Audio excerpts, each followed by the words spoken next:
Bom dia, pessoal. Tudo bem com vocês? Tá, gente, então hoje eu queria começar a aula falando de uma questão da aula passada. Porque na aula passada a gente começou falando sobre equação da reta tangente. E aí a gente resolveu esse exercício aqui, tá? Na aula passada a gente terminou com ele. E hoje, então, eu quero resolver esse daqui, mas como uma questão de revisão também. A gente vai resolver esse e vai dar continuidade aí no assunto, tá bom? Então, olha só, determine o vetor tangente e a reta tangente à curva. Aí ele me dá a curva e ele me dá um ponto. Então, vamos resolver.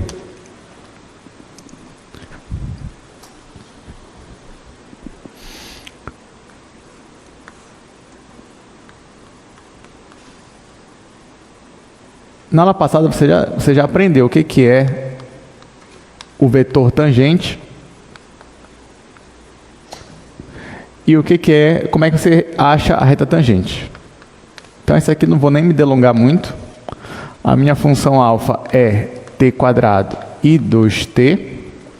E o meu ponto que ele quer é o ponto 1 e 2. Então, olha só, vamos resolver. Ele me dá uma função vetorial, ele me dá um ponto, aí ele pede duas coisas. Ele pede o vetor tangente e a equação da reta tangente nesse ponto. A gente tem que relembrar a aula passada. Bom, o ponto ele já me deu. O que eu preciso agora primeiro é achar o vetor tangente. Como é que nós achamos o vetor tangente de uma função vetorial? Basta você derivar a função. E como é que deriva uma função vetorial? Basta você derivar em cada coordenada. Então, nesse caso aqui, ó, você tranquilamente, na hora de derivar esta função vetorial, você vai derivar t ao quadrado, vai ficar 2t, e você vai derivar 2t, vai ficar 2. Pronto. Esse daqui te dá o vetor tangente para qualquer ponto. Só que a gente quer para esse ponto aqui, gente, ó, para esse ponto 1 e 2. Só que aí vem a pergunta. Perceba que nessa questão ele não me deu o parâmetro t, que normalmente a questão fala assim, me deu o vetor tangente e a reta tangente para o parâmetro t igual a 5, t igual a 0, t igual a 1. Não, ao invés disso, ele me deu já o ponto.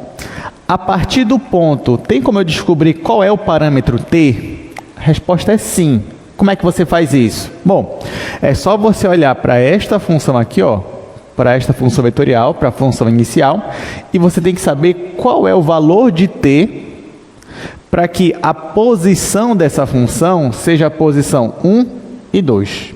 Então, olhando para esta função aqui, qual tem que ser o valor de t para que o ponto seja esse? Aí a resposta é, o valor de t tem que ser igual a 1. Porque quando t é igual a 1, aqui vai ficar 1 ao quadrado, que é 1, e aqui vai ficar 2 vezes 1, que é 2. Então, na verdade, quando ele está falando de ponto P igual a 1 e 2, ele está se referindo ao parâmetro t igual a 1. Então, esse é o parâmetro.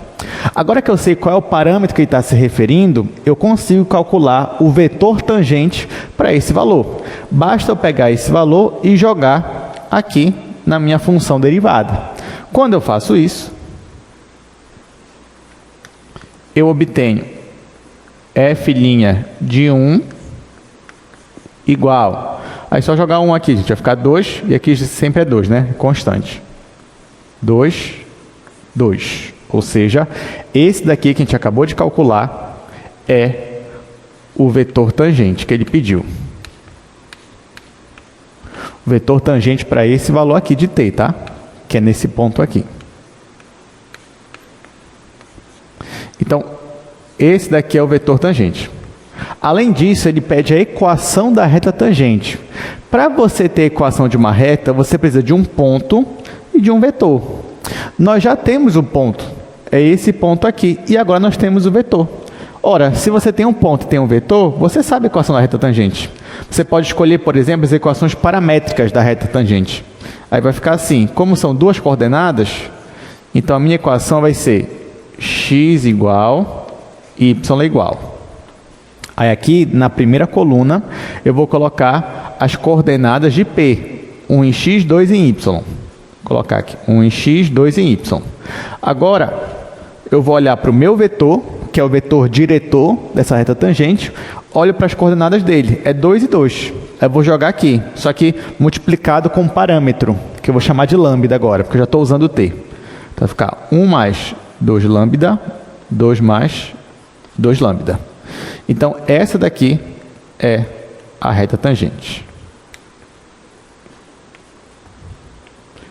Bom, essa questão é uma questão boa de prova, mas não tão boa assim.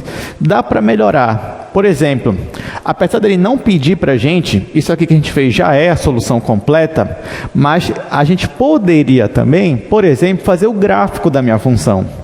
Fazer o gráfico dessa função vetorial. Depois de fazer o gráfico, a gente podia desenhar também a reta tangente, no ponto que ele me deu. Aí ficaria uma questão mais interessante, mais divertida para a gente.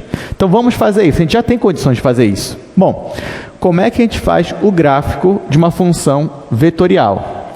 A gente pode começar pelas equações paramétricas da função vetorial. Tá? Então, ó, isso aqui são as equações paramétricas da reta tangente. O que eu vou fazer agora são as equações paramétricas da função vetorial, que é essa daqui. Então vai ficar assim, ó.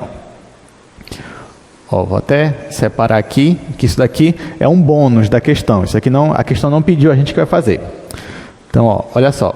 Olhando para essa função, usando as equações paramétricas, ficaria x igual a t quadrado e y igual a 2t. Tá? Aí, ó, isso aqui são as equações paramétricas. Daqui eu consigo chegar na equação cartesiana. Como? Bom, basta tentar unir essas duas equações e tentar eliminar o meu parâmetro t. Como é que eu faço isso? Bom, eu poderia escrever y dessa forma aqui, ó. Poderia escrever y como sendo y igual, ou melhor, poderia isolar o meu t aqui, aí ficaria t igual a y sobre 2. Isso na segunda equação. Agora, eu posso bem aqui, ó, gente, no lugar do t, colocar y sobre 2. Quando eu faço isso, vai ficar x igual, aí vai ficar y sobre 2 ao quadrado. Então, vai ficar y ao quadrado dividido para 4. Tá? Então, quando eu isolo o t na segunda equação e substituo na primeira, eu acho uma equação cartesiana. A partir dessa equação cartesiana, eu consigo fazer o gráfico dela. Como é que eu faço? Bom, eu venho aqui, faço aqui o meu plano, x, y.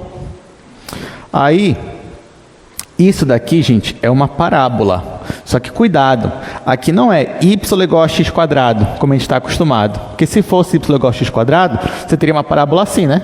Com cavidade para cima. Só que aqui, ó, é x igual a y quadrado. Então, nesse caso, a minha parábola, a concavidade dela, ela não está voltada para cima, e sim para a direita, voltada para o eixo x. A gente vai fazer muito disso aqui em cálculo 2 também. Por isso que eu já estou logo me adiantando. Então, isso daqui é uma parábola com a concavidade virada aqui, ó, para o eixo x. Ok. Então, essa parábola, ela corta a origem, está aqui. E perceba, ó, você pode marcar alguns pontos aqui, mas como eu estou dividindo ela por 4, quer dizer que a parábola ela vai ser um pouco mais larga, ao invés de ser mais fina. Né? Se eu estivesse multiplicando por 4, ia ser mais fina. Dividindo por 4, ela vai ser mais larga. Isso daqui é lá do cálculo 1, aquela parte de deslocamento de gráfico, o que acontece quando você multiplica por um fator, é lá de cálculo 1. Aí tá, para facilitar, bora marcar 2 pontos aqui. Quando y é 0, x é 0. Quando y é 2, x é 1. Então, olha só. Quando y é 2, x é 1. Só jogar aqui, ó, y2 vai ficar 2 ao quadrado, que é 4, dividido para 4, x vai ser igual a 1. Então, quando x é 1, o meu y é 2. Por que eu fiz questão de marcar esse ponto aqui? Porque é justamente o ponto que ele me deu aqui, ó, 1 e 2. Então, eu vou repetir esse ponto aqui embaixo, e eu já posso fazer a minha parábola. Tá? Então, este é o gráfico da minha função vetorial. Perceba que eu já marquei o ponto que eu queria, que era o ponto 1 em x, 2 em y.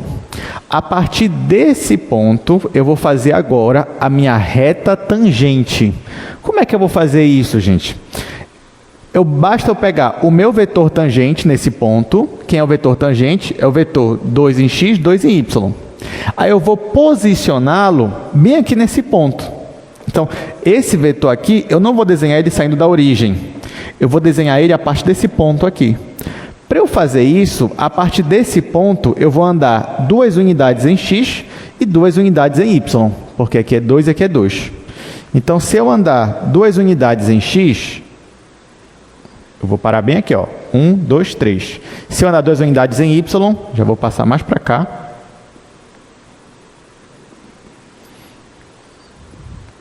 Então, eu vou estar bem aqui, nesse ponto. Tá? Então, a partir desse ponto aqui, eu vou andar daqui para cá desenhando um vetor. Então, esse daqui é o meu vetor tangente, posicionado, só que saindo em cima do ponto 1 e 2. Bom, eu já tenho o ponto inicial, já tenho o vetor que me dá a direção, agora basta desenhar a minha reta.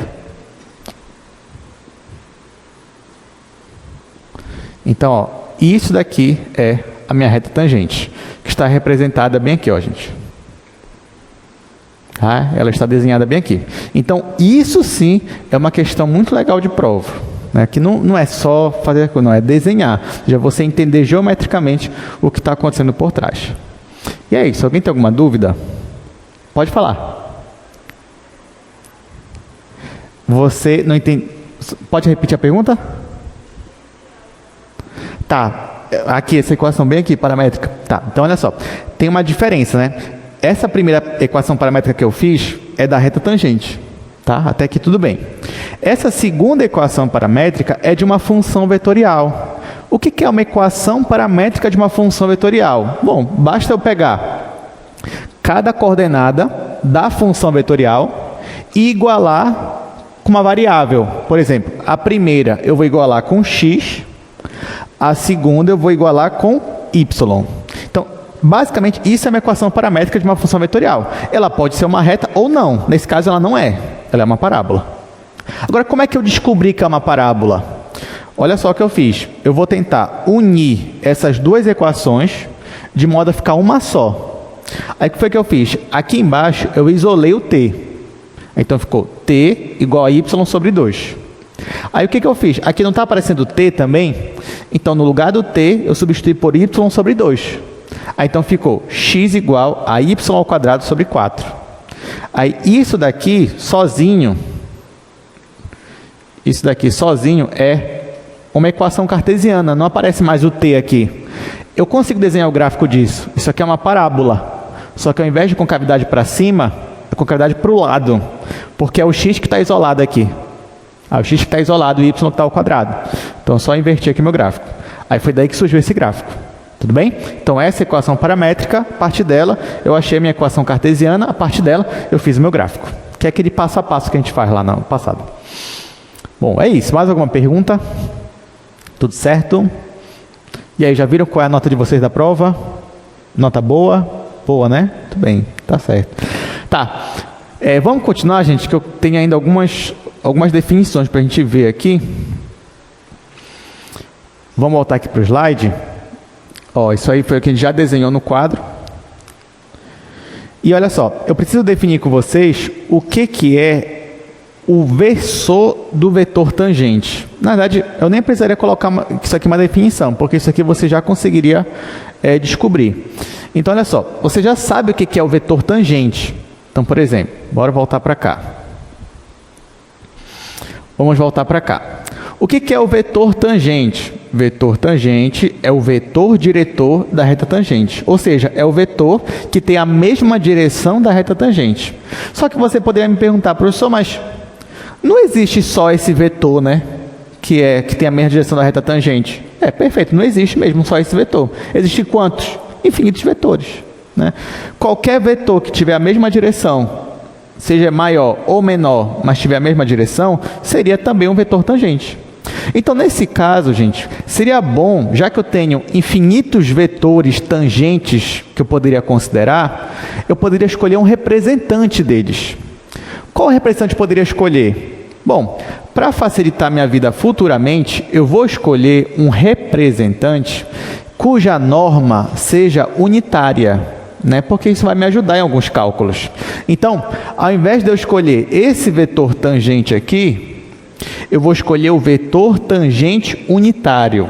Como é que eu calculo um vetor unitário? Eu calculo o versor dele. Como é que eu calculo o versor de um vetor? Eu divido o vetor pela norma. É assim que funciona. Isso nós já vimos aqui também. Então, se eu pedisse para você, olha, digamos, item A da sua prova, desenhe o gráfico da função e da reta tangente, está aqui.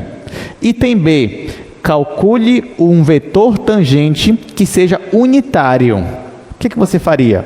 Você teria que pegar esse vetor aqui, calcular a norma dele e depois dividir aqui, né, por cada coordenada.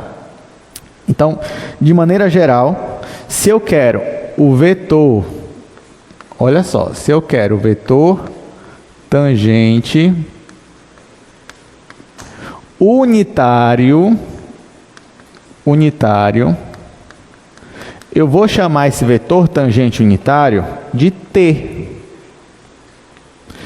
Então, se eu quero calcular o vetor tangente unitário, basta eu pegar o meu vetor tangente, que eu já sei que é a derivada da minha função, e dividir pela norma dessa mesma função. Ou seja, isso aqui é o versor, né?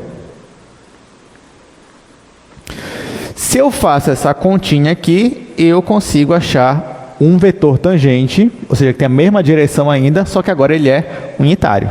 É assim que funciona. Então, nesse caso aqui, por exemplo, se eu te pedisse, olha, eu calcula para mim agora o vetor tangente unitário para esse mesmo parâmetro aqui. Aí o que você vai fazer? Tem que calcular a norma disso daqui. Aí vamos calcular aqui a norma. A norma de f' de 1 ia ser raiz quadrada. Aqui, ó, é 2 e 2. Então vai ficar 2 ao quadrado mais 2 ao quadrado.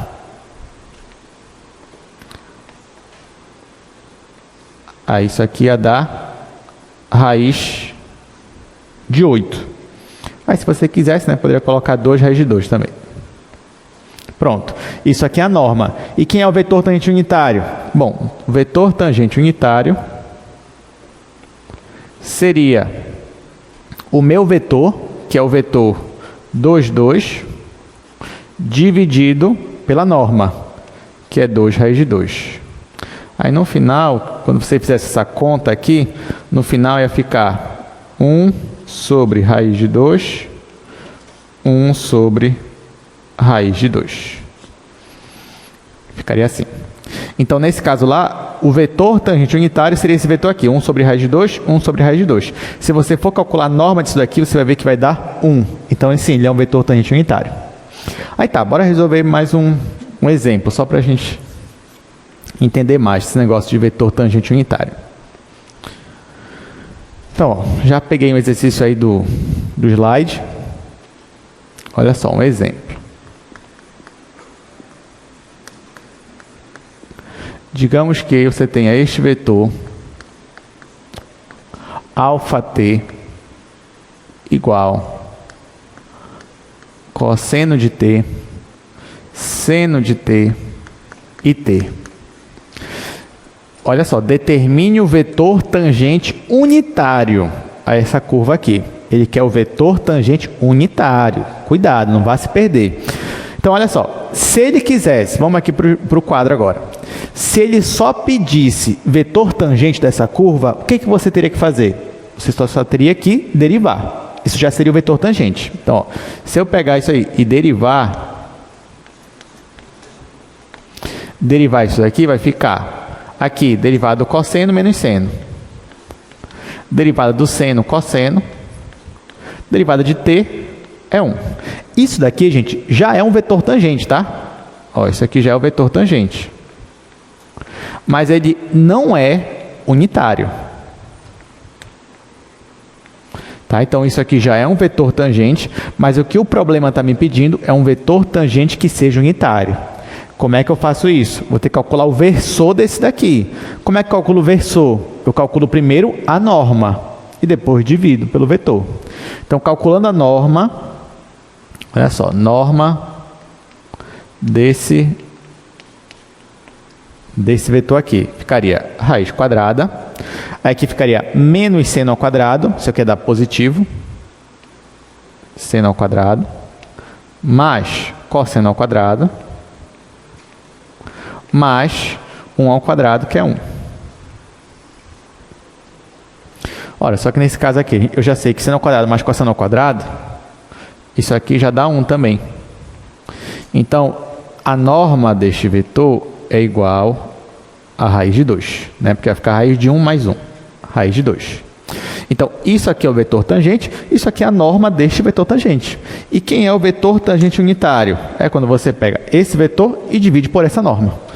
Então, o vetor tangente unitário, que nós estamos chamando de T, vai ser esta norma dividido pela raiz de 2. Aí, se eu quiser, eu posso escrever assim só, gente. Ó, 1 sobre raiz de 2 vezes o vetor, que é menos seno, cosseno e 1. Aí, agora sim, isso daqui é o que ele está me pedindo. Esse é o vetor tangente unitário.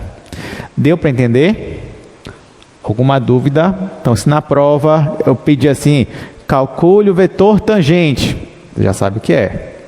Agora, se eu pedir calcule o vetor tangente unitário, aí você ainda vai ter que fazer mais esses 2 passos. E é isso. Aí você vai perguntar, professor, mas por que eu tenho que calcular vetor tangente unitário se só derivando eu já tenho um vetor tangente? Interessa mesmo se ele é unitário ou não? Por que isso é só para dificultar a minha vida? Não, gente. É porque quando eu tenho um vetor tangente unitário, isso aqui me dá muitas vantagens. Porque perceba que um vetor tangente unitário, a norma dele é sempre quanto? É sempre 1. Então, olha só, um vetor tangente unitário, ele sempre tem uma norma constante. E não só constante, mas a constante dá igual a 1. Então, além de facilitar o cálculo, eu ainda tenho um resultado que eu posso obter a partir dele. E é esse resultado que nós vamos discutir agora. Então, olha só, vou fazer uma proposição aqui.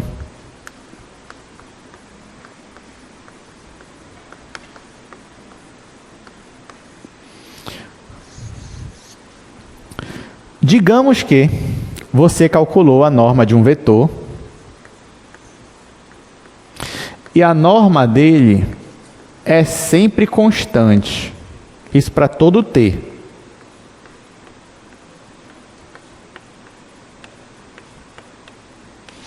Gente, isso aqui não é normal, tá? Não é normal que a norma de um vetor para todo T seja sempre uma constante. Basta você pegar, por exemplo, aquele exemplo lá do primeiro quadro, que era alfa t igual a t quadrado e 2t. Se você calcular a norma dele, vai ficar assim. A norma dele vai ser raiz quadrada, vai ficar t ao quadrado, t à quarta. Aqui 2t ao quadrado vai ficar 4t quadrado. Ó, perceba que a norma desse vetor aqui, ela não é constante. Não. Para cada valor de t, o valor da norma muda. Ou seja, o tamanho do vetor vai mudando.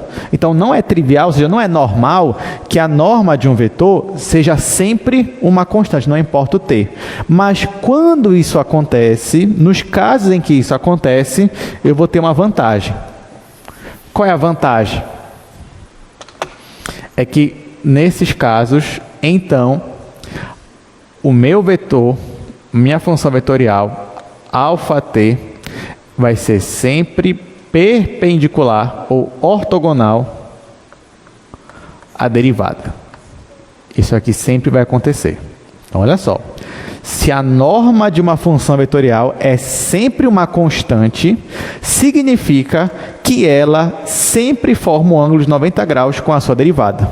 Ou seja, o vetor da minha função e o vetor derivada dela vão ser sempre ortogonais entre si. Isso aqui vai ajudar a gente em alguns resultados. Mas primeiro, bora demonstrar essa proposição. Não é demonstração longa, então por isso que a gente vai fazer. Então, ó, vamos demonstrar isso daqui.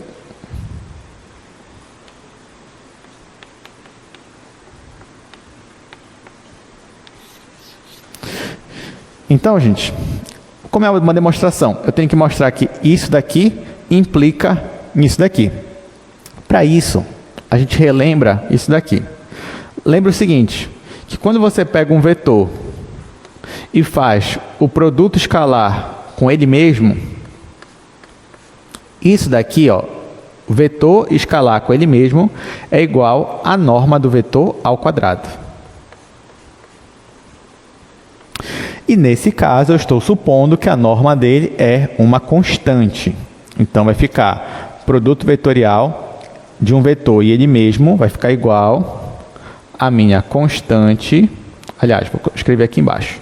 Então vai ficar assim, ó, vai ficar produto escalar de um vetor com ele mesmo vai ser igual a uma constante ao quadrado.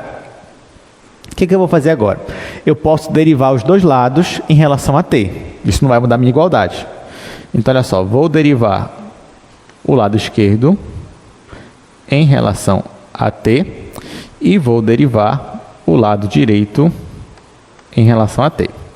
Aí nós vimos na aula passada que tem uma propriedade aqui com a derivada do produto escalar, que vai ficar aquela regra do produto, vai ficar a derivada da primeira escalar com a segunda, mais a primeira escalar com a derivada da segunda. Então, usando essa propriedade, nós vamos ter alfa' de t escalar com alfa de t mais alfa de t escalar com alfa' de t, e do lado direito, derivada de uma constante é zero. Então aqui vai ficar zero. Bom, propriedade comutativa. Esse escalar aqui é o mesmo desse. Então eu posso unir os dois, vai ficar duas vezes ele. Então, duas vezes alfa de t escalar alfa' de t igual a zero. Bom, esse 2 aqui não vai fazer diferença, então posso dividir todo mundo por 2. Vai ficar alfa de t escalar com alfa' de t igual a zero. Nós sabemos que se o produto escalar entre dois vetores é igual a zero, é porque os dois vetores formam um ângulo de 90 graus entre si. Então, isso significa que alfa de t é ortogonal a alfa' de t, que é o que nós queríamos demonstrar. Então, olha só, resumindo aqui esse resultado. Digamos que eu quero um vetor que seja sempre ortogonal ao primeiro. Bom, nesse caso, se eu tenho que o meu vetor aqui, a minha função vetorial, a norma dela é sempre constante, então é muito fácil achar esse segundo vetor que seja sempre ortogonal. Basta você derivar essa função. Só que você vai dizer, professor, mas o que me garante que isso aqui vai ser sempre uma constante? Basta você usar o versor. Então, por exemplo, aqui, gente, nesse exemplo aqui, eu tinha uma função aqui. Aliás, esse também serve, mas vamos lá. Eu tinha essa função. Perceba que a norma dela, eu derivei e calculei a norma. A norma dela já era uma constante. Então, se eu derivasse de novo essa função, eu já ia ter um vetor sempre ortogonal a ele. Mas nem sempre a norma vai ser diretamente constante, né? Por exemplo, aqui nesse caso, cadê? Eu calculei... Não calculei, vou ter que calcular aqui. Olha esse caso aqui. Eu calculei, mas eu apaguei. Se eu fosse calcular a norma desse vetor aqui, ou melhor, vamos derivar ele e calcular a norma. Se eu calcular a norma desse vetor aqui, vai ficar assim, ó, norma de alfa' de t. Vai ficar raiz quadrada, aqui vai ser 4t² mais 4.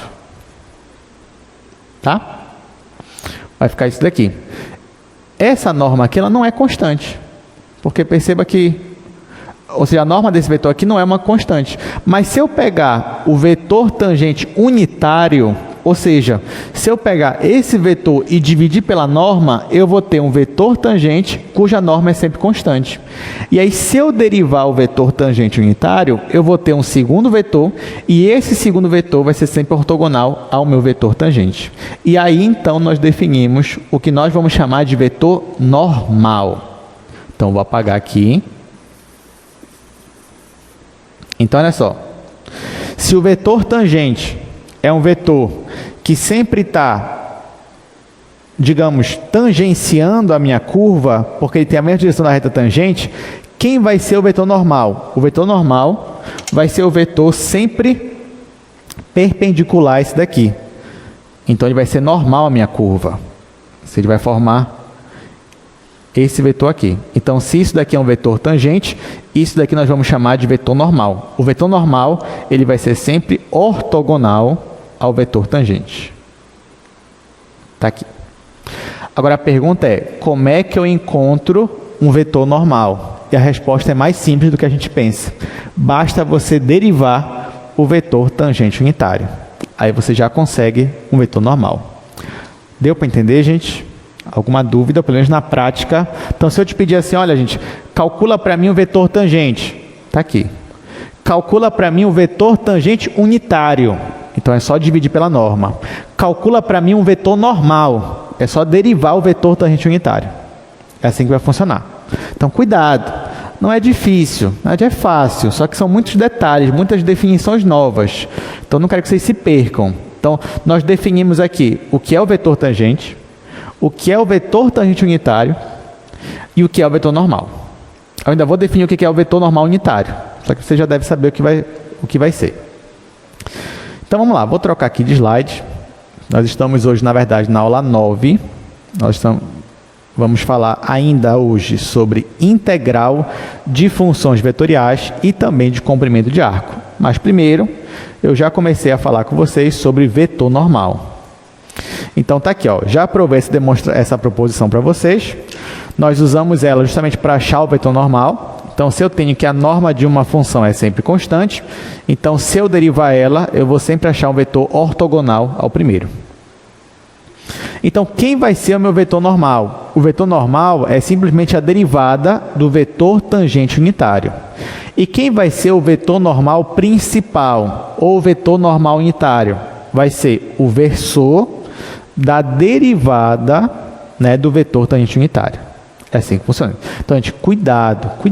São definições fáceis, mas são muitas definições. Eu acabei de falar para vocês, vetor tangente é só derivar. Vetor tangente unitário é só pegar, derivar e dividir pela norma. Depois, vetor normal é só derivar o vetor tangente unitário. E vetor normal unitário é só derivar o vetor, ou melhor, é só dividir pela norma. Ah, professor, não entende? Está muito confuso. Bora colocar aqui no quadro um resumo. Que até eu já estou errando aqui. De tanto falar derivada e divide pela norma.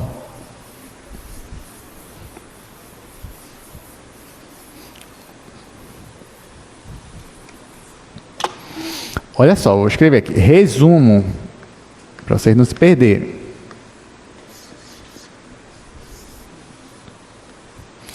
Então, dada uma função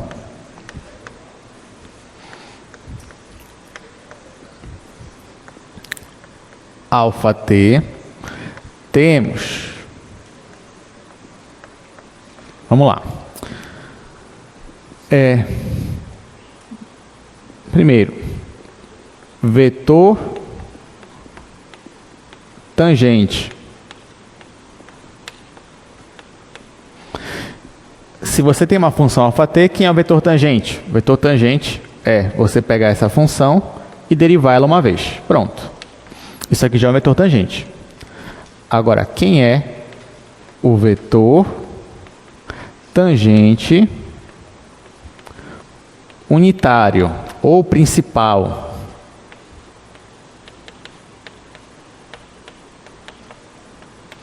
O vetor tangente unitário, nós estamos chamando ele de t. E quem é o t? É o versor desse vetor aqui, ou seja, é α' dividido pela norma de α'. Tá? Agora eu acabei de definir com vocês quem é o vetor normal. O vetor normal, um vetor normal, na verdade, é só pegar esse vetor tangente principal e derivar uma vez. Pronto, pega esse vetor e deriva. E por último, quem é o vetor normal principal ou unitário?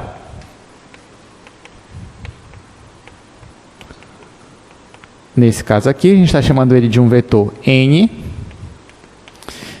E ele é esse vetor aqui, ou seja, a derivada do vetor tangente unitário dividido pela norma. E é isso. Esse é o nosso resumo. É difícil? Não, mas você tem que lembrar. Então, na prova, te dei uma função alfa, te pedi vetor tangente, só isso. É só derivar a função. Se eu te pedir o vetor tangente unitário, calcula o versor dessa função, ou seja, pega essa derivada e divide pela norma dela. Tá? Aí isso aqui eu estou chamando de t, só de t. Então, isso aqui é o vetor tangente unitário, o vetor tangente principal. Se eu pedir vetor normal, você vai ter que pegar esse vetor aqui, que é o vetor t, e derivar ele uma vez. Isso já é um vetor normal. E se eu pedir vetor normal unitário ou principal, você vai calcular o versor desse daqui, que eu estou chamando de n. Então é a derivada de t dividido pela norma da derivada de t. Tudo bem? Agora ninguém vai mais se perder, né? Pode bater foto, pode anotar no seu caderno, tá? Coloque, isso aqui é importante, então você não pode esquecer esses detalhes. Bom, agora que nós sabemos, né? Bora calcular aqui o exercício. Ó, determine o vetor normal principal a essa curva, que inclusive é a mesma curva que está aqui. Então, vou aproveitar esse espaço aqui. Ó, ele quer o vetor normal principal, ou seja, ele quer o último passo que está ali no quadro.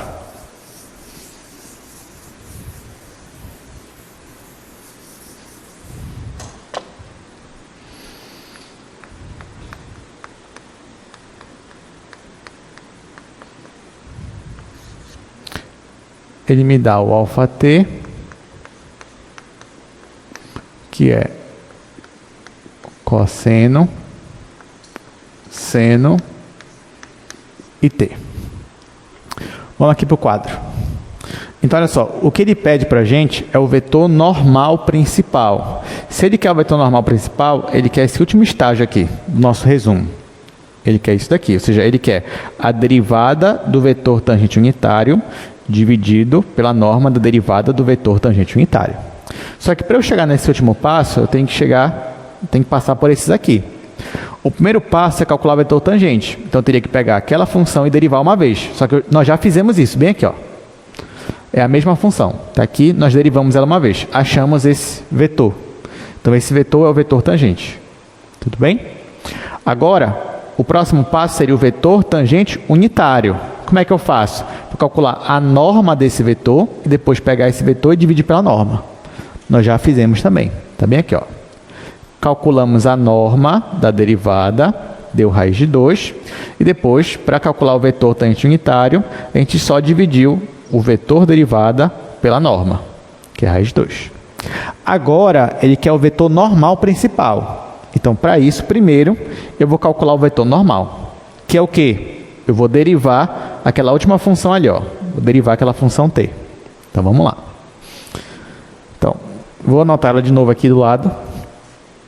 Então, eu tenho que t é 1 sobre raiz de 2 menos seno, cosseno e 1. Aí eu vou o quê? Vou derivar essa função. Na hora que eu for derivar essa função, aqui na frente é uma constante. Deixa ela aqui, não mexo nela. Então, vai ficar 1 sobre raiz de 2. Agora aqui, gente, derivada do menos seno... Não, aqui tem um menos, né? Derivada do seno é cosseno. Então, vai ficar menos cosseno. Aqui, derivada do cosseno, menos seno. Derivada de 1 é 0. Está aqui. E agora, isso que eu calculei é o quê? Isso que eu calculei é o quê? É o vetor normal. Tá, isso aqui é o vetor. É o que ele quer na questão? Ainda não. Ele quer o vetor normal principal. O que está faltando agora? Eu calcular o versor daqui. Mas isso aqui, pelo menos, já é um vetor normal.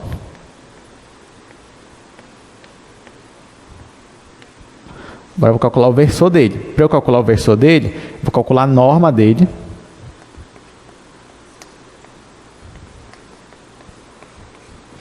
Ó, gente, na hora que eu for calcular a norma, esse 1 sobre raiz de 2 é uma constante. Posso preservar ele. Só que, na verdade, tem que colocar o positivo dele, né? Só que ele já é positivo mesmo. Então, vai ficar 1 sobre raiz de 2. Aí aqui, raiz quadrada, menos cosseno ao quadrado, vai dar positivo, cosseno ao quadrado, mais, no caso, menos seno ao quadrado, vai ficar positivo também. E aqui é 0, não vou colocar. Só que essa raiz todinha aqui é 1, né? Então vai ficar 1 sobre raiz de 2. Então essa é a norma dele. Tá, agora o que está faltando para eu chegar na resposta final? Eu pegar este vetor e dividir pela norma dele. Então, o meu vetor normal principal vai ser igual a este vetor, que é 1 sobre raiz de 2. Aí o vetor é menos cosseno, menos seno e 0, dividido pela norma dele, que é 1 sobre raiz de 2. 1 sobre raiz de 2. Aqui, então, posso simplificar. E o meu vetor normal principal vai ser esse vetor aqui, que é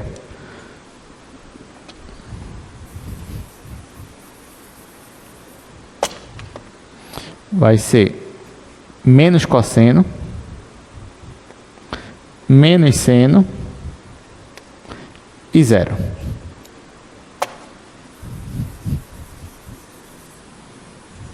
Então, essa daqui é a nossa resposta final. Então, esse sim é o vetor normal principal. Tudo bem? Bom, então é isso. Se a gente quisesse, você poderia falar assim, professor, mas ok. Então, na hora que eu for ver o gráfico de uma função vetorial, por exemplo aqui, toda vez que eu tiver um ponto da curva, eu vou ter uma reta tangente. Nessa reta, eu vou sempre ter um vetor aqui, que é tangencial, e eu vou ter sempre um vetor normal. Né? E eu acho esses vetores, né, os unitários deles, né, o versor deles, por essa forma aí que o senhor colocou. Beleza. Só que se a minha curva, olha só a pergunta, se a minha curva fosse tridimensional, se eu estivesse no espaço, aí eu ainda teria o vetor tangente principal, teria o vetor normal principal, e se eu quisesse um terceiro vetor, que fosse ao mesmo tempo ortogonal aos dois primeiros, como é que eu faria? Isso é uma boa questão de prova também. Se eu estou no mundo tridimensional, eu já tenho o vetor tangente, eu já tenho o vetor normal, e eu queria agora um terceiro vetor, que também é ortogonal a esses dois aqui. Como é que eu conseguiria ele, gente? Bastava fazer o quê? Produto vetorial. Não é isso? O que faz o produto vetorial entre dois vetores? Me dá um terceiro vetor que é perpendicular aos dois primeiros? Pois é. Então, se eu quisesse, eu poderia definir aqui um vetor binormal.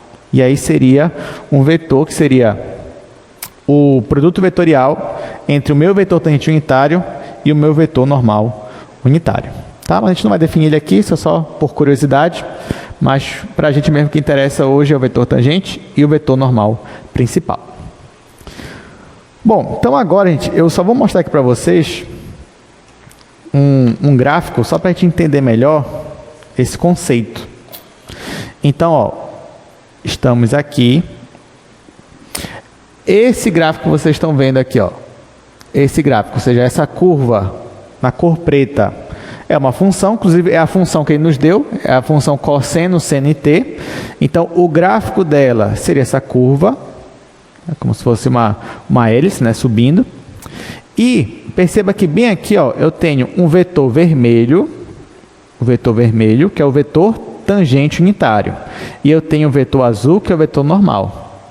Então, por mais que eu caminhe nessa curva aqui, perceba que esses dois vetores, eles estão sempre ortogonais entre si, mesmo que eles mudem de posição. Quer ver? Ó, vamos lá.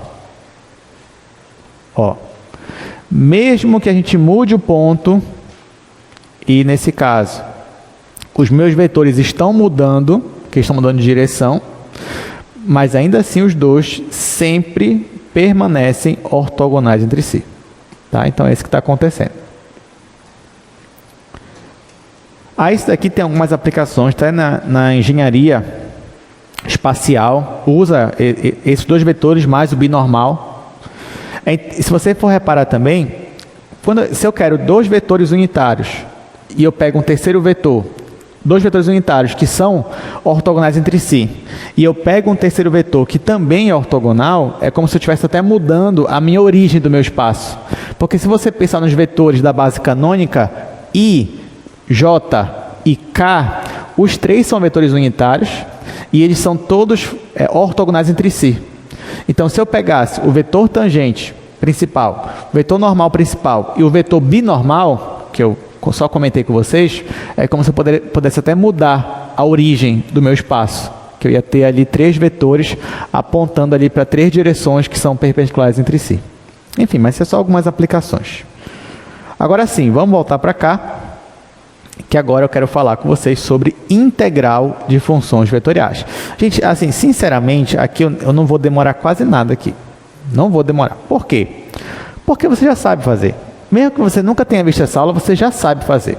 Porque você já sabe como calcular limite. Como é calcular limite de uma função vetorial? Basta calcular o limite em cada coordenada. Acabou. Como é que calcula a derivada de uma função vetorial? Basta calcular a derivada em cada coordenada. Como vocês acham que vai ser calcular a integral aqui, gente? Calcular a integral em cada coordenada, não tem mistério. Por quê? Porque uma integral também é um limite. Né? Integral é o limite quando n vai para infinito de uma soma de Riemann. Vocês viram esse cálculo 1. Então, eu poderia usar a mesma estratégia de usar a definição de limite para mostrar que calcular integral é calcular integral em cada coordenada. Então, por isso que eu não vou me delongar aqui com vocês. Então, tá aqui, ó.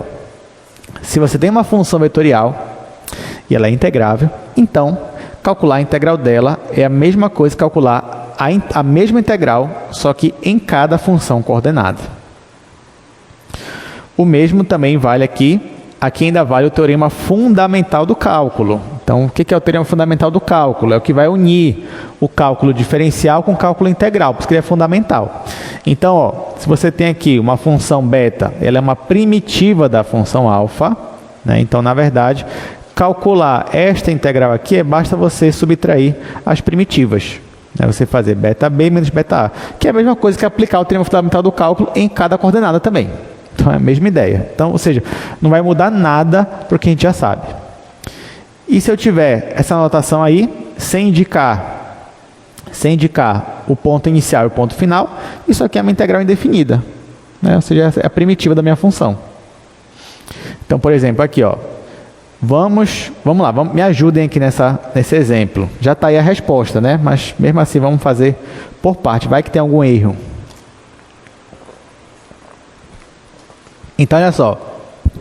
Se eu quiser integrar isso daqui, qual é a função? A função é cosseno, 2 vezes e elevado a 2t e 1. Para integrar isso aqui, você vai integrar cada função. Então, primeiro, qual é a integral da função cosseno? É a função seno. Não é menos seno, tá, gente? O derivado de cosseno é menos seno, mas a integral do cosseno é seno. Então, tá aqui, ó, seno mais uma constante. Uma constante aí da integral, indefinida, né? Aí aqui, qual é a integral de 2 vezes e elevado a 2t? Vai ser e elevado a 2t, mais uma constante de integração. Porque se eu derivar isso daqui, e elevado a 2t, eu volto para cá. Por último, qual é a integral de 1? É t.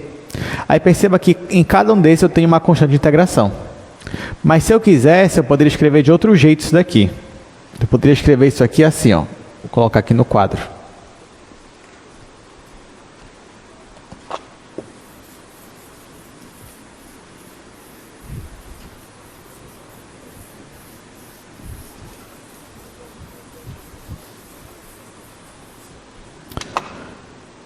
Então,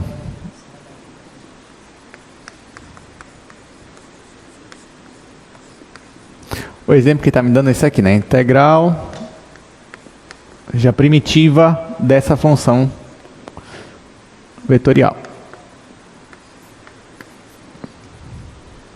Tá, vamos fazer aqui. Aí, nesse caso, como a gente já viu, isso daqui, gente, é a mesma coisa que colocar integral em todo mundo aqui. Então, vai ficar integral do cosseno,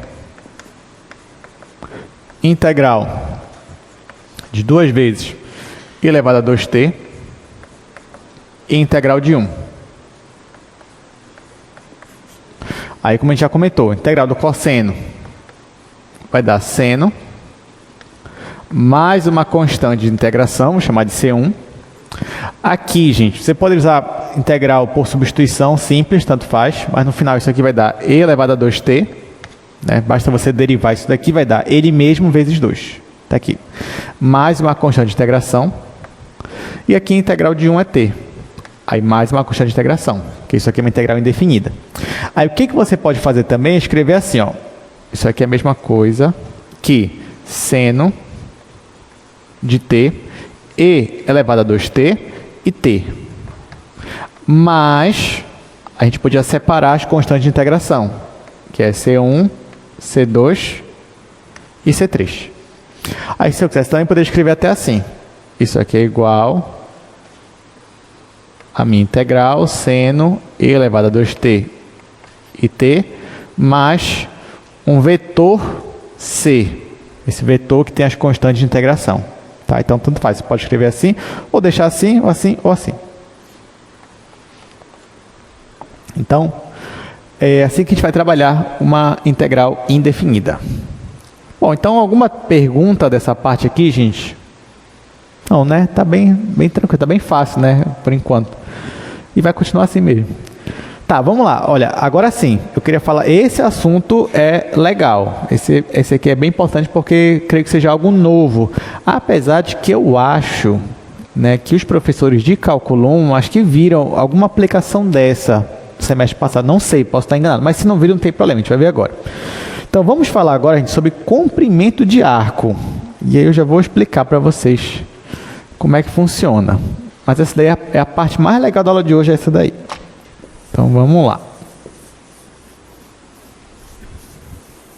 Gente, se preparem, que agora vai ter uma demonstração bem divertida. E um pouco longa.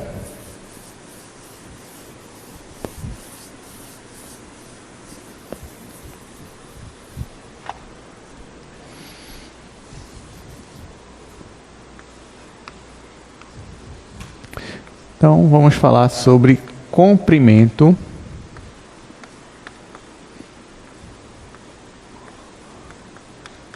de arco.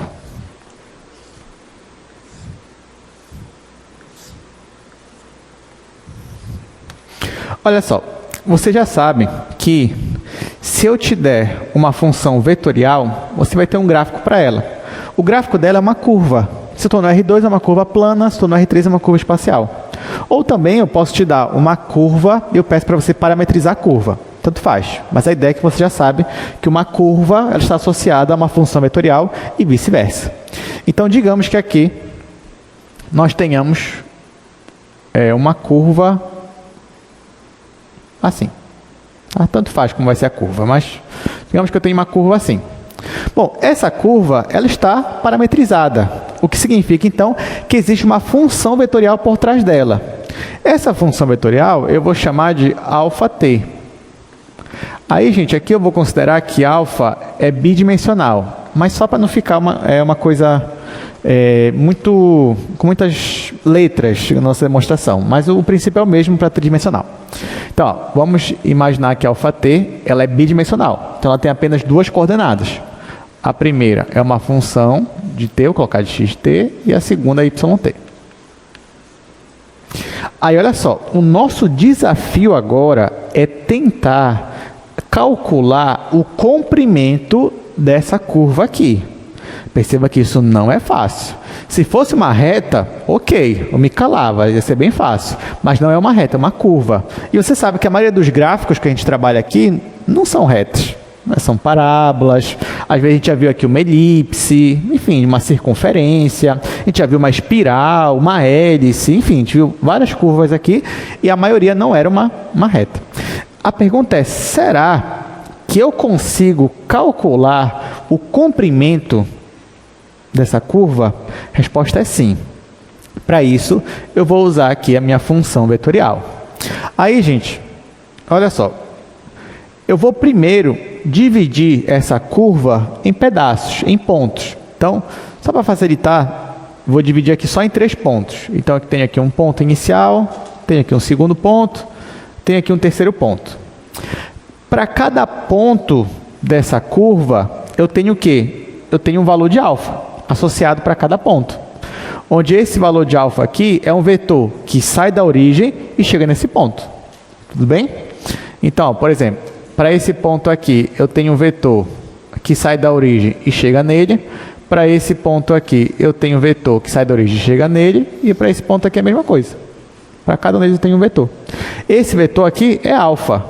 Então, por exemplo, para esse vetor aqui, eu posso chamar ele de alfa de TI. E para esse ponto aqui, eu posso chamar ele de alfa de TI mais 1. Tá? Até aqui tudo bem? Aí olha só o que a gente vai fazer agora. Eu vou, nesses pontos que eu fiz aqui, eu vou unir eles com uma reta. Tá? Então, por exemplo, aqui eu vou unir com uma reta. E aqui eu vou unir com outra reta. Ora, em cima, vamos olhar só para essa reta aqui. Estou fazendo. Até deixa eu colocar de outra cor. Então, ó, em cima dessa reta aqui, eu vou colocar um vetor. Aí olha o vetor que eu vou colocar. Vou fazer um vetor que sai desse ponto e chega nesse daqui. Ora, gente, mas quem é esse vetor que sai desse ponto e chega nesse daqui? Não é o vetor que eu vou chamar de alfa de TI mais 1 menos alfa de TI? Olha só, porque esse ponto aqui é o alfa de TI, e esse aqui é o alfa de TI mais 1. Então, esse vetor que sai desse ponto e vem para cá é o vetor alfa de TI mais 1 menos alfa de TI. Né? Basta você pegar esse ponto aqui, somar com o oposto desse, e vai dar justamente esse vetor aqui. Até aqui tudo bem? Então, olha só, a única coisa que eu fiz foi separar em pontos, em cada ponto eu uni com uma reta. Por que eu fiz isso? Porque eu já falei para vocês que eu não sei calcular ainda o comprimento de uma curva, mas eu sei calcular comprimento de reta. Por exemplo, se eu quiser calcular o comprimento dessa reta aqui, não é a mesma coisa que eu calcular a norma desse vetor de diferença? É, porque o vetor está posicionado aqui. Então, se eu quiser esse pedacinho de reta, basta eu calcular a norma desse vetor. É esse que eu vou fazer. Então, vamos lá. Se eu quero calcular um pedaço de reta, esse pedacinho aqui eu vou chamar de LI, eu preciso calcular a norma desse vetor, que é alfa de TI mais 1 menos alfa de TI. Bom, para eu calcular essa norma aqui, eu tenho que fazer raiz quadrada de cada coordenada ao quadrado. Então, vai ficar LI igual a raiz quadrada. Aqui eu vou ter x de TI mais 1 menos x de TI ao quadrado mais y de TI mais 1 menos y de TI ao quadrado. Tá? Então, isso aqui é a norma, porque basta fazer esse vetor menos esse e depois calcular na forma da norma. Bom, até aqui tá bem fácil, né? Já está ficando cada vez mais divertido. Aí, gente, olha só, o que eu vou fazer agora? Primeiro, eu posso chamar isso aqui, se eu quiser, de ΔX e posso chamar isso aqui de ΔY. Isso aqui não tem nenhum problema. Então, vamos chamar aqui ΔX e aqui ΔY. Só para simplificar um pouco. Então, vai ficar LI igual a raiz quadrada de ΔX ao quadrado mais ΔY ao quadrado. Agora, eu vou usar aqui o teorema do valor médio, lá do cálculo 1. Vocês lembram disso? Lembram, né? Com certeza. Isso aqui, teorema do valor médio, sei que foi muito marcante na vida de vocês. Pois é, então a gente vai usar agora o teorema do valor médio. O que diz o teorema do valor médio? Vou relembrar só supondo que vocês não lembrem, né? É aquele que diz o seguinte, gente, ele é até intuitivo também. Porque o que ele fala? Se você tem um gráfico assim, ó, digamos que você tem, deixa eu fazer melhor aqui. Digamos que você tem um gráfico assim. Todo gráfico ele tem uma reta secante. Então você pode pegar aqui o ponto inicial e o ponto final e fazer uma reta secante. Aí o que o teorema do valor médio diz? Que se a sua função é contínua, se a sua função é derivável no intervalo, então com certeza existe um ponto no intervalo de A até B, tal que a derivada nesse ponto é igual à taxa de variação média. Em termos geométricos, ele está dizendo que se você tem uma função aqui bonitinha, ou seja, contínua e derivável, com certeza vai ter um ponto dela cuja reta tangente vai ser paralela à reta secante. É isso que ele fala. Isso é o teorema do valor médio. Tá? Aí, em termos mais técnicos também, significa dizer que existe um ponto tal que f' de... Vou colocar t, né, já que estou usando t, é igual à taxa de variação média. Então, é basicamente isso. Então, existe alguém naquele intervalo ali, tal que a derivada nesse ponto é a taxa de variação média. Esse é o teorema do valor médio. É isso que a gente vai usar agora. Então, ó, eu vou usar o teorema do valor médio tanto para x quanto para y. Claro que eu estou supondo que tanto x quanto y são funções bonitinhas. Essa função aqui ela é derivável, ela é uma curva suave, todas aquelas coisas lá, né, lindas que aparecem. A gente está assumindo tudo isso aí, para não dar nenhum problema. Tá bom? Então, usar o teorema do valor médio aqui. Vou continuar. Eu vou continuar aqui no outro quadro. Deixa eu colocar a sigla dele, né? Então, TVM.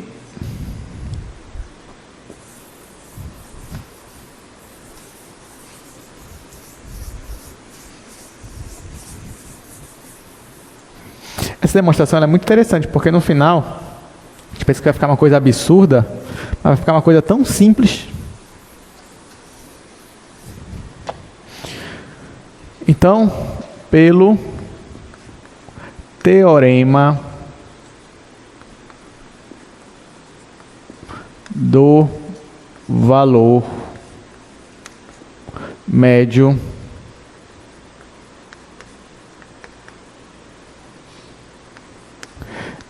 existem, aí eu vou colocar aqui T estrela, T2 estrelas, que estão nesse intervalo. Ou seja, existem essas constantes aqui, tais que x' de t estrela é igual a ΔX sobre ΔT e y' de t duas estrelas igual a ΔY sobre ΔT. Tá, então olha só. Nesse caso aqui, lá no meu problema, eu vou substituir ΔX por x' vezes ΔT. E vou substituir ΔY por y' vezes ΔT. Tá, então logo... Melhor, sendo assim...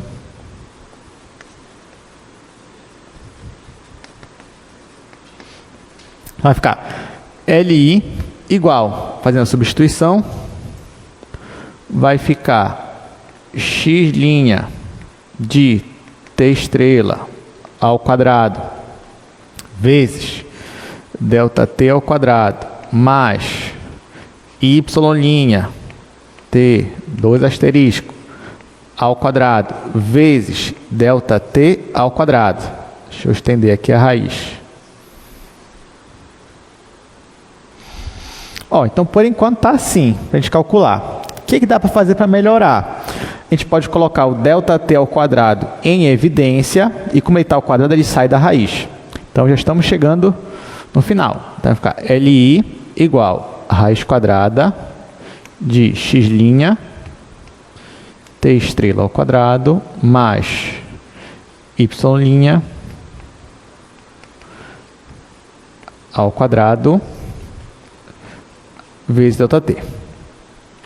Então, essa daqui é a expressão para calcular só um pedaço lá do arco. E nem é um arco, né? Porque isso aqui, esse L1 é uma reta, ó.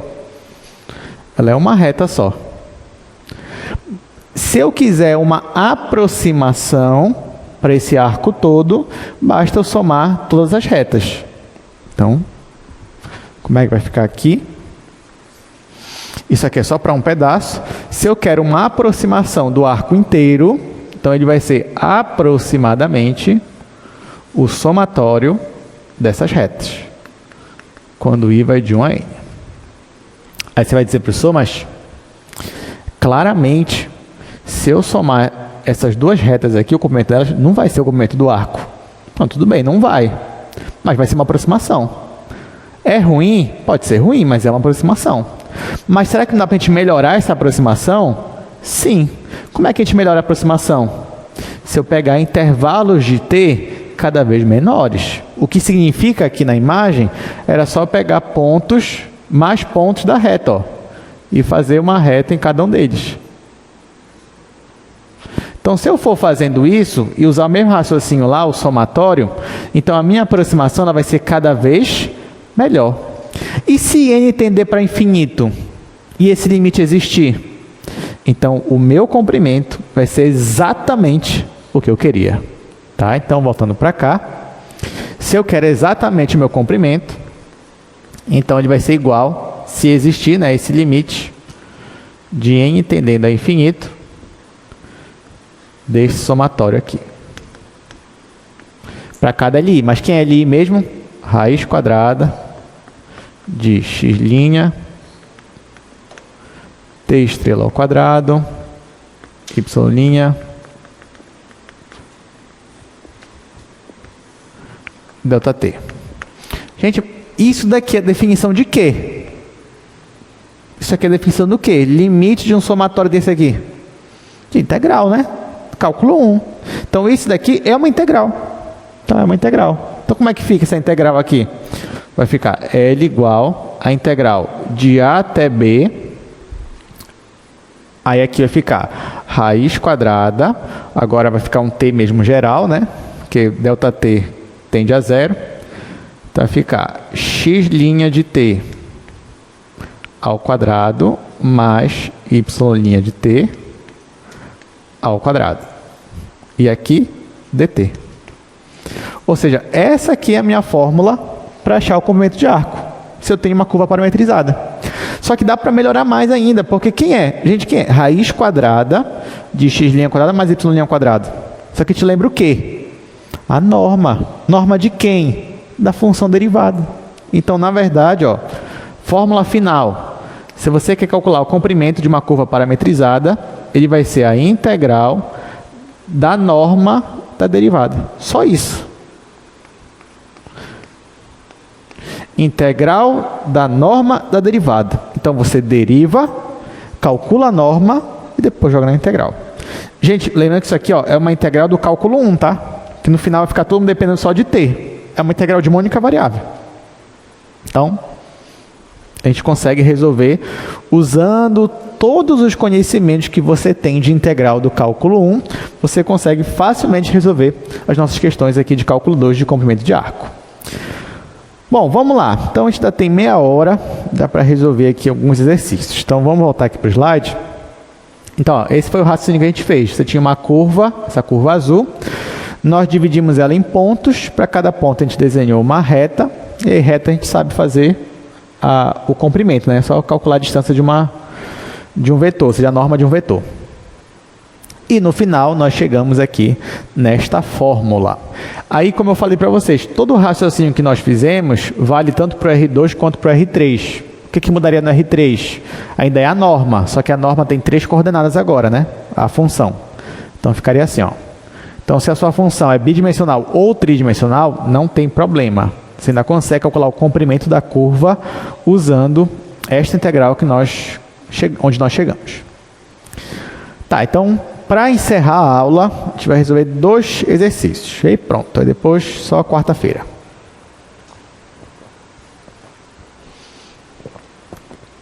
Os 2 de comprimento de arco.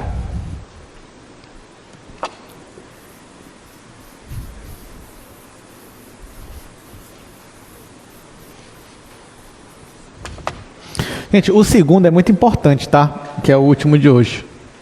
Vocês vão entender por que ele é tão importante. Então, primeiro, αt igual cosseno t, seno t e t. Aí o que ele fala aí? Calcule o comprimento do arco dessa curva com extremidades nos pontos. Aí ele me dá o ponto A, que é o ponto 1, 0, 0. E ele me dá o ponto B, que é o ponto menos 1, 0 e π. Aí tá, vamos lá. Bom, o que a gente vai fazer aqui? Ele quer calcular o comprimento. Então eu já sei que o comprimento é integral da norma da derivada. Então, eu vou derivar essa curva. Ó, derivando a curva, eu vou ter derivado cosseno é menos seno, derivado do seno é cosseno, derivado de t é 1. Essa é a mesma curva que a gente estava usando ainda agora. Então, por isso que vai dar o mesmo resultado. Calcula a derivada, agora calcula a norma. Então, calculando a norma, vai ficar raiz quadrada, aqui você já sabe, vai ficar seno ao quadrado, mais cosseno ao quadrado, mais 1 ao quadrado. Aí isso aqui vai dar 1, você já sabe, que a gente já fez, então isso aqui vai dar raiz de 2. Pronto. Então, ó, sabendo disso, o comprimento de arco vai ser a integral da norma da minha função derivada, de A até B.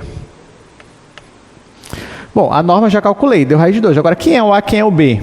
Aí ele fala que o meu ponto, essa minha curva, ela começa nesse ponto e termina nesse ponto aqui. Aí, só que esse A e esse B, gente, não é o ponto. Você não vai colocar aqui 1, 0, 0 e menos... Não. Isso aqui é o parâmetro T. Ou seja, quanto tem que ser o parâmetro T para você chegar nesse ponto A aqui? Quanto tem que ser? Quanto tem que ser o valor de t para que essa curva chegue nesse ponto aqui, ó, 1, 0, 0. T tem que ser igual a 0. Tudo bem. Ó, então aqui o t tem que ser 0. Por quê? Porque se t for igual a 0, cosseno de 0, 1. Seno de 0, 0. T igual a 0, 0. E aqui, gente, para chegar em B, quanto tem que ser o t? T tem que ser π, né? Só olhar aqui para o último. T tem que ser π, que vai ficar cosseno de π, menos 1, seno de π, 0, e t igual a π. Está aqui. Então, vai ser de 0 a π. Então, o meu comprimento vai ser de 0 a π. Essa norma aqui deu uma constante, ótimo, né? Ficou muito fácil, raiz de 2. E eu tenho que resolver essa integral aqui. Alguma dificuldade aqui? Nenhuma, porque isso aqui é uma constante, ó. Então, vai ficar raiz de 2 integral de 0 a π dt. Olha, qual é a integral disso daqui, gente? É o t. Então vai ficar raiz de 2 vezes t, só que o t eu vou aplicar de 0 a π. Vai ficar π menos 0 é π.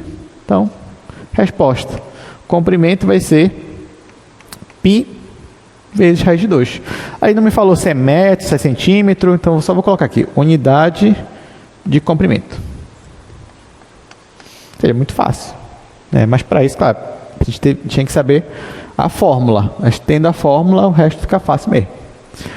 Pronto, última questão de hoje, agora a gente vai resolver. Que, como eu já disse, é a mais importante.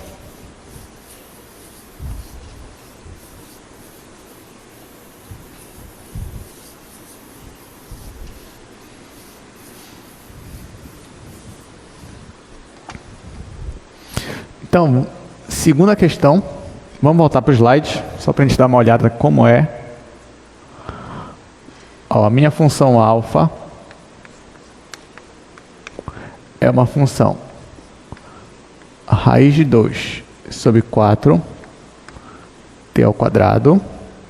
Aí, de novo, raiz de 2 sobre 4, t ao quadrado e menos t. Aí ele fala que o t... Ah, tá. T vai de 0 a 1. Então, ele já me dá até o valor de t. T vai de 0 a 1. Calcular o comprimento de arco. Então, bora. Mas você fala, bom, vamos lá. Eu tenho uma função, vou calcular a derivada dela. Então, vamos derivar aqui a minha função alfa. Essa daqui, gente, é uma boa questão de prova também. Eu já até cobrei ela em prova, assim, no passado, né? Faz um tempo já, eu acho. Enfim, mas vocês vão entender por que ela é legal. Vamos derivar. Aí, derivando aqui, isso aqui é uma constante, eu preservo a constante e derivo só isso daqui, que é 2t. Então, vai ficar raiz de 2 sobre 2t. Que o 2 daqui simplifica com 4. Essa aqui é a mesma função. Então, vai ficar raiz de 2 sobre 2t. Derivada de menos t é menos 1. Pronto. Agora, eu vou calcular a norma da derivada. Então, quando eu calculo a norma da derivada, deixa eu fazer aqui do lado.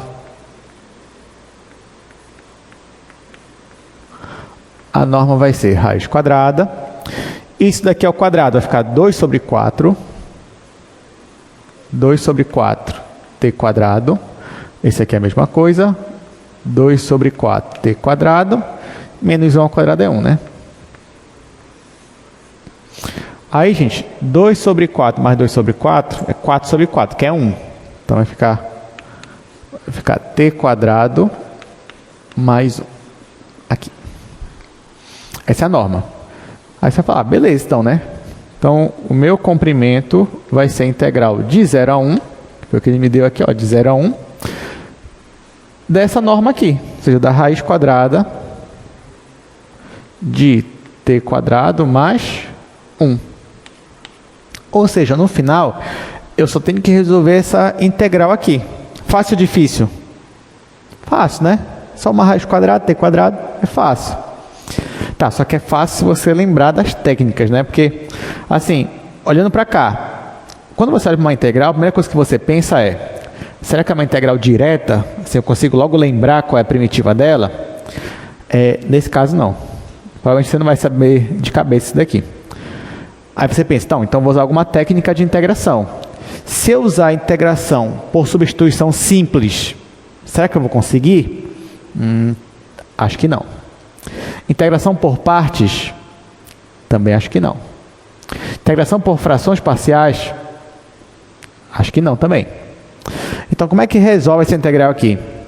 Nós vamos resolvê-la usando substituição trigonométrica. Vocês tiveram essa aula em cálculo 1? Sim ou não? Tiveram, né? Vocês lembram dela? Sim ou não? Sim, né? Com certeza. Então tá. Mesmo quem não lembre, a gente vai resolver isso agora. Então eu vou relembrar algumas coisas com vocês aqui. Para usar a substituição trigonométrica, a gente vai precisar de uma identidade trigonométrica, tá? Então, o nosso objetivo é tentar se livrar dessa raiz quadrada aqui. É tentar fazer com que aqui dentro fique alguma coisa ao quadrado, de modo que eu consiga simplificar a raiz quadrada com o que está aqui dentro. Esse é o nosso objetivo. Aí, para isso, nós vamos lembrar de uma identidade trigonométrica. Qual é a identidade trigonométrica? Essa daqui. Eu vou fazer bem aqui.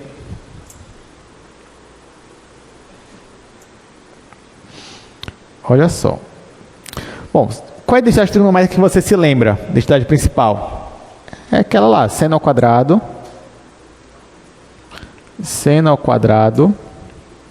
de θ mais cosseno ao quadrado de θ igual a 1. Dessa você lembra, não tem problema. Aí, olha só, se eu dividir aqui todo mundo, pelo cosseno ao quadrado, olha só o que vai acontecer aqui. Vai ficar seno ao quadrado sobre cosseno ao quadrado, isso é tangente, vai ficar tangente ao quadrado, mas aqui esse é o mesmo que esse, então vai ficar 1, igual, aqui vai ficar 1 sobre cosseno ao quadrado, que é a mesma coisa que secante ao quadrado. Então, na substituição trigonométrica, eu vou querer que aqui dentro, ao invés de ficar t ao quadrado mais 1, fique tangente ao quadrado mais 1. Porque se no lugar do t eu tivesse uma tangente, então essa tangente ao quadrado mais 1 ia ficar só secante ao quadrado. E aí eu ia conseguir simplificar. Esse daqui com a raiz quadrada. Então essa é a nossa estratégia agora. Tá bom? Então, você vai dizer, professor, mas aqui não tem tangente, tem um t. Não tem problema, eu vou chamar t de tangente de θ. Isso que é a substituição trigonométrica. Então, vamos lá. Então, vou colocar aqui, ó, substituição trigonométrica.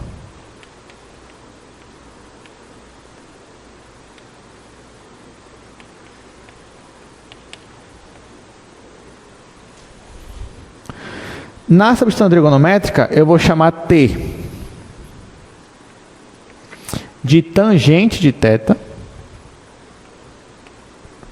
E se t é tangente de θ, então o meu diferencial dt vai ser a derivada da tangente, que é secante ao quadrado.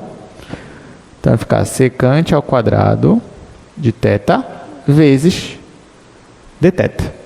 Então é isso que eu vou substituir ali. No lugar do t, eu vou colocar tangente. No lugar do dt, eu vou colocar secante ao quadrado de θ, dθ. Só que falta substituir também aqui, ó, o 0 e 1. Então vamos lá. Quando t é 0, então o θ vai ser arco tangente, vou escrever assim, ó, tangente de menos 1, tá? De 0. Nesse caso, gente, quanto é o arco tangente de 0? Qual é o valor da tangente para que ela seja 0? É 0 também. Tá? Então, aqui é 0. Agora, t igual a 1. Quando t igual a 1, então o θ ele vai ser o arco tangente de 1. Quem é o arco tangente de 1? Qual é o valor do ângulo para que a tangente seja igual a 1? 45 graus, ou π sobre 4. Então, aqui, ó, cuidado, tá, gente? Aqui você vai ter que colocar em radiano mesmo. Senão você vai errar ali a questão. Então, π sobre 4. Pronto. Aí, então, como é que vai ficar aqui a minha integral, depois que eu já usei a substituição? Então, vai ficar assim, ó, integral de 0 até π sobre 4, raiz quadrada, no lugar do t, eu vou colocar a tangente. Então, vai ficar tangente ao quadrado de θ mais 1. No lugar do dt, eu vou colocar secante ao quadrado de θ. Aqui fora da raiz. Vai ficar secante ao quadrado de θ. Professor, mas agora o senhor mais complicou do que ajudou, porque antes só tinha isso aqui, agora tem isso daqui. Calma, porque, ó, tangente ao quadrado de θ mais 1 é a mesma coisa que secante ao quadrado. Então, eu vou substituir isso aqui pela secante ao quadrado. E aí, ó, vai ficar igual a integral de 0 a π sobre 4. Aí, aqui, raiz quadrada da secante ao quadrado. E aqui fora, secante ao quadrado. Claro que aqui eu posso simplificar. Bom, o certo é que ficasse módulo da secante. Mas perceba que no meu intervalo aqui, ó, de 0 a π sobre 4, é sempre positivo. Então, no final, vai ficar assim, integral de 0 a π sobre 4 da secante ao cubo. Então, para eu achar o comprimento desse arco, eu preciso encontrar a integral da secante ao cubo. Então, eu fiz uma substituição trigonométrica e cheguei nessa integral aqui, secante ao cubo. Eu sei resolver essa integral? Sei. Vocês fizeram isso também em cálculo 1, ou não fizeram? Fizeram. Então, vamos lá, a gente vai fazer aqui de novo.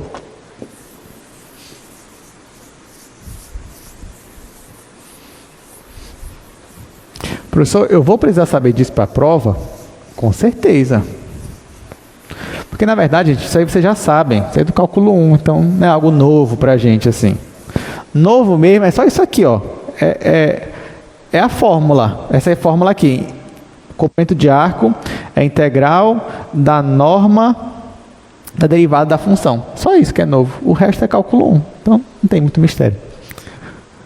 Então, vamos lá. É hoje que você vai maratonar as aulas de cálculo 1 do semestre passado. Deixa eu voltar para cá. Nós estamos assim. Por enquanto a gente está assim. O comprimento é integral de 0 a π sobre 4 da secante ao cubo. Tá, como é que faz a integral da secante ao cubo? Para quem não lembra, você pode fazer essa integral aqui por integração por parte. Então, na integração por parte, vamos revisar aqui embaixo, vou colocar assim, integração por parte. Aqui que eu vou fazer, gente? Eu vou chamar U de secante e vou chamar dv, vou colocar aqui, dv de secante ao quadrado. Tá, vou escrever assim. Ou seja, a secante eu vou derivar. Então, se U é igual a secante, então du vai ser... Qual é a derivada da secante? Secante tangente. Então, secante tangente dθ. E se dv é secante ao quadrado, então o meu v vai ser, ou seja, a integral disso daqui é a tangente. Tá? Isso aqui é integração por partes. Aí lembra, ó, isso aqui é uma integral definida. Então fica assim, integral de a até b, u dv igual a u vezes v aplicado de a até b, menos integral de a até b, v vezes du. Tá? Então, isso aqui ó, é só para relembrar a integração por parte. Então, vamos lá. Então, isso daqui vai ser igual. Bom, perceba que o dv já é a secante ao cubo. Se você pegar u vezes dv, vai ficar secante ao cubo.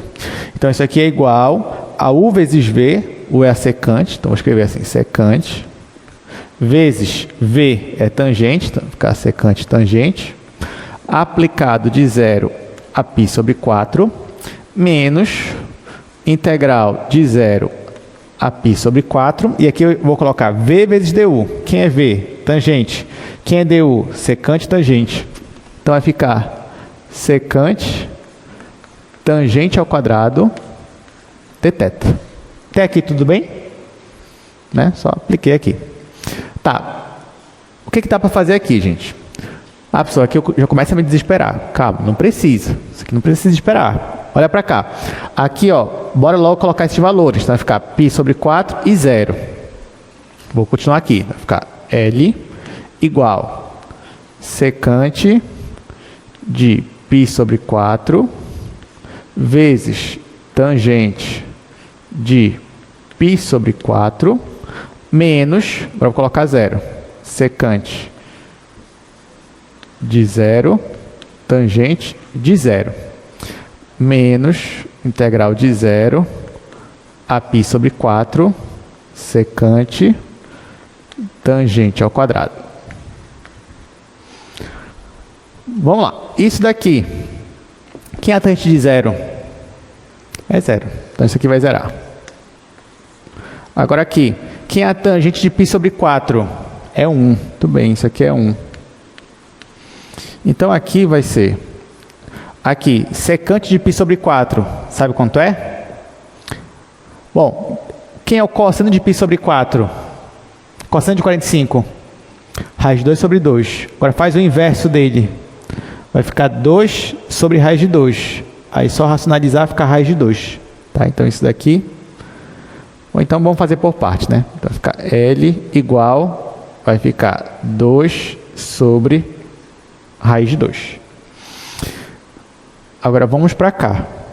Isso aqui vai ser menos integral de 0 a π sobre 4. O que dá para fazer aqui? Porque parece que cada vez que a gente faz alguma coisa piora, né? Mas calma.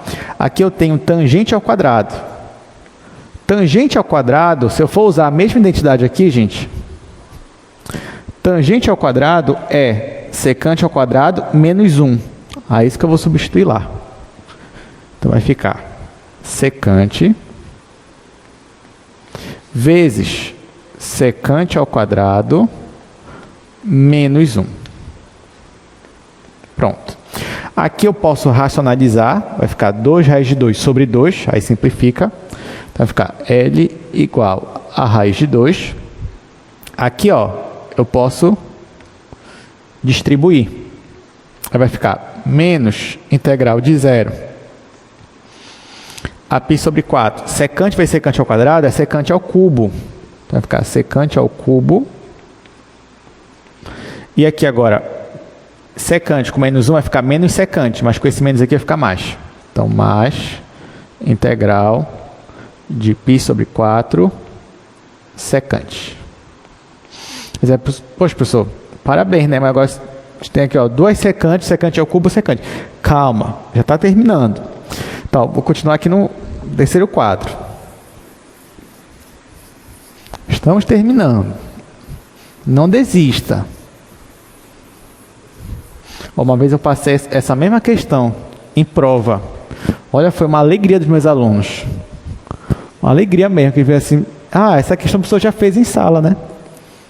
E aí a nota foi muito boa. Acho que a média, nem sei quanto foi a média. Enfim, vamos lá.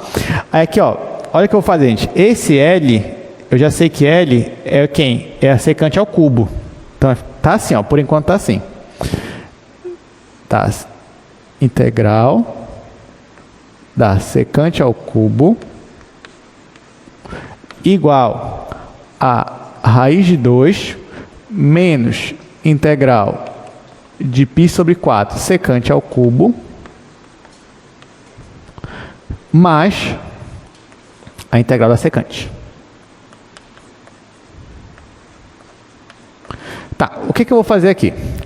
Perceba que essa integral aqui, ó, é a mesma dessa, só que negativo.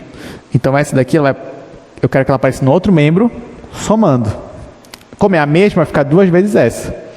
Então vai ficar assim, 2 vezes integral de 0 a π sobre 4 da secante ao cubo igual a raiz de 2. Tá, gente, pelo menos da secante. Vocês lembram pelo menos da secante como é que resolve? Integral da secante? Lembra? Tá. Então, como é que resolve a integral da secante? Basta multiplicar em cima e embaixo pela secante mais tangente.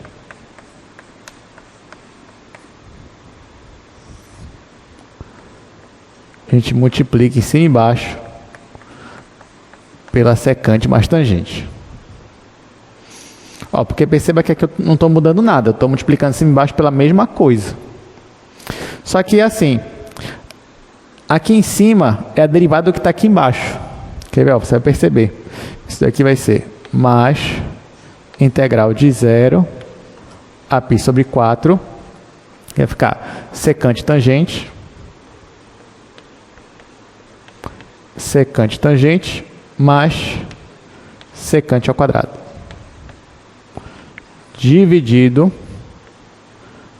pela secante mais tangente. Olha só o que eu estou falando. Eu estou falando que aqui embaixo eu tenho essa função, secante mais tangente. Se eu derivar essa função, vai dar essa aqui de cima, ó, porque a derivada da secante é secante tangente. A derivada da tangente é secante ao quadrado. Então, se eu chamar isso aqui de U, se eu chamasse, por exemplo, se eu chamasse U igual a secante mais tangente, o meu diferencial du seria a derivada disso daqui, que é a secante ao quadrado, ou secante tangente, mais secante ao quadrado, dθ. Só que eu não vou resolver, só estou relembrando para vocês. Então, no final, a minha integral vai ficar assim, integral, aí tudo isso aqui em cima é du, e aqui embaixo é u.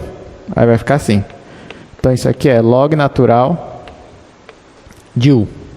Tá? Então, só relembrando com vocês. Então, esse 2 eu vou passar dividindo. Então, vai ficar integral de 0 a π sobre 4 secante ao cubo igual a raiz de 2 sobre 2 mais 1 sobre 2, isso aqui veio daqui. E esta integral aqui, a resposta é log natural da secante mais a tangente. Só que eu ainda vou aplicar de 0 até π sobre 4. E agora é só aplicar. Quando eu colocar π sobre 4 aqui, ó, a gente já fez essa conta. Aqui vai dar raiz de 2 mais 1. Então vai ficar assim.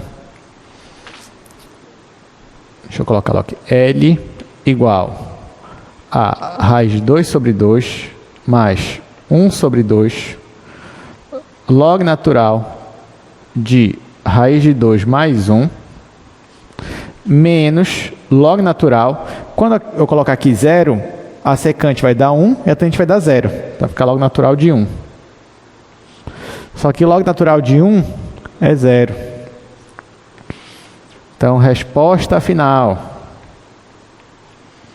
Então, deixa eu até apagar aqui, só para dar espaço. Resposta final. O comprimento vai ser raiz de 2 sobre 2 mais 1 sobre 2 log natural de raiz de 2 mais 1. Como ainda me falou unidade, coloco unidade de comprimento. E pronto. Então, numa escala de 0 a 10, qual é a dificuldade de uma questão dessa? 2. 2, porque, como eu falei, isso aqui é cálculo 1. Então, como você já sabe, já domina o cálculo 1 todinho, você já sabe o que é uma substituição trigonométrica. Já sabe que a integral da secante ao cubo é fazer uma integração por parte. Já sabe que aqui a integral da secante é só multiplicar isso embaixo para a secante mais tangente. Você já sabe de tudo isso. Então, pronto. É só trabalhoso mesmo, mas no final vocês conseguem. Bom, gente, então é isso, né? Depois dessa, acho que dá para encerrar a nossa aula. E aí, na quarta-feira, a gente vai começar a falar sobre um novo tipo de funções, que é funções de N variáveis. Então, não percam, uma aula muito importante. Então, obrigado pela presença. Até quarta.